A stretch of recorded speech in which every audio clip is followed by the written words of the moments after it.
Hello again, I'm Dr. Scott Peck, and welcome to Peace Skill number 7, Encourage Loving Speech.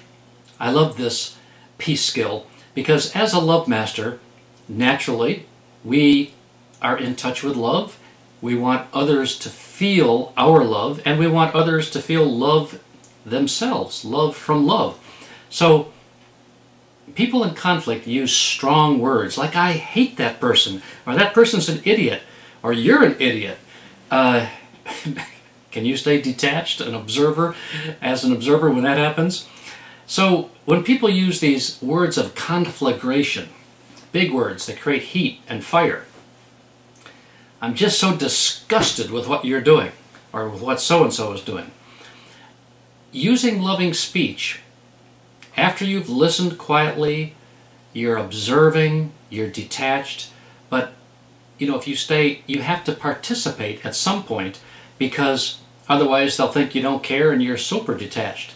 And the trick is to wait until you've done the loving, unconditional, positive regard and listen, be an observer, be detached, loving observer, all that first. And then when it comes time for you to participate in the conversation, you can use words that are a lot softer. Like, let's suppose somebody says, I hate Mary for what she's done. You might say, here's what somebody might do if they agree with you, I hate Mary too. Or you might say, which would be causing more conflict, well, you shouldn't hate Mary, that's too strong a word. Well, that's just going to create conflict, because now you're telling them how they should feel. Well, they hate Mary. They have a right to that feeling. But our job is to bring the level of conversation, words, into a more loving tone.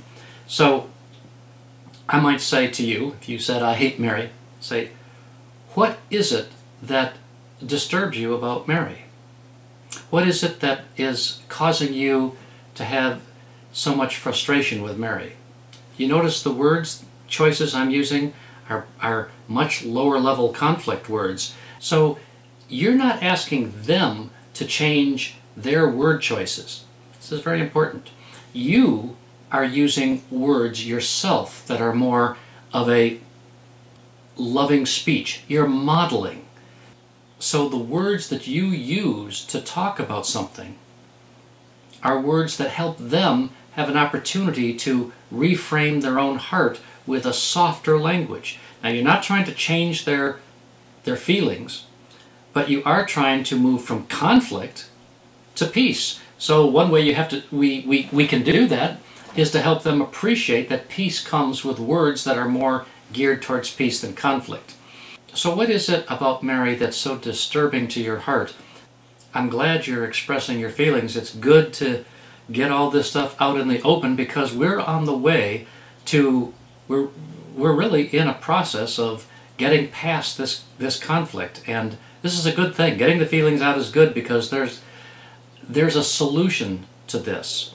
Because as upset and frustrated as you might be with Mary, that might be an equal feeling that she has towards you. But as we move towards just thinking about this together and listening, we allow ourselves to soften. And I hope that's happening with you. If it isn't, it will. But I'm really appreciating what you're saying. Tell me more. So there I've created a little bridge. Now it may be a bridge that goes nowhere, or it may be a bridge that they respond to. But the tell me more lets them say, I think you're a jerk, Scott. It sounds like you don't believe what I say, or you're trying to defend Mary. Well, now you're back into conflict. You have to go back into being that observer and loving them, and not defending yourself and saying, I'm interested in your getting your feelings out so that there can be more peace in your heart. So in a conflict, just keep in mind that you're the model.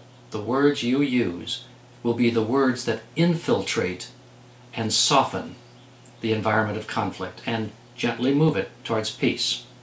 Take care.